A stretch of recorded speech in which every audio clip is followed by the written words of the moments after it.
নতুন মৌসুমে প্রিমিয়ার লিগের ২০ দল মাঠে নামার আগেই রেফারিংয়ে এসেছে বেশ কিছু পরিবর্তন।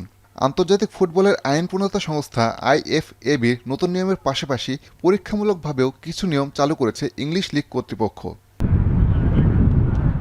২০২৬-২৭ মৌসুমে বদলির ক্ষেত্রে মাঠ ছাড়ার জন্য একজন খেলোয়াড় সর্বোচ্চ ১০ সেকেন্ড পাবেন। এর বেশি সময় লাগলেই তার বদলি খেলোয়াড়কে মাঠে ঢুকতে অপেক্ষা করতে হবে ১ মিনিট।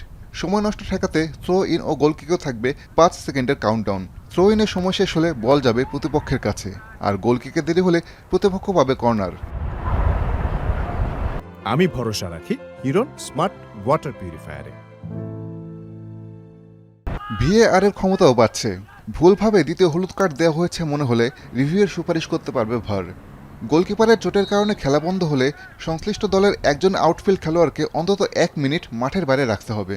এটি অবশ্য পরীক্ষামূলক নিয়ম, যার লক্ষ্য ট্যাকটিক্যাল টাইম আউট বন্ধ করা। রেফারিংও বাড়ছে স্বচ্ছতা।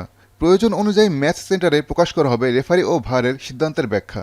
রেফ ক্যাম্প থাকা ম্যাচের পর প্রকাশ করা হবে রেফারির ভিডিও ও অডিও। এর পাশাপাশি প্রথমবারের মতো প্রকাশ করা হবে কেএমআই প্যানেলের পূর্ণাঙ্গ সিদ্ধান্ত।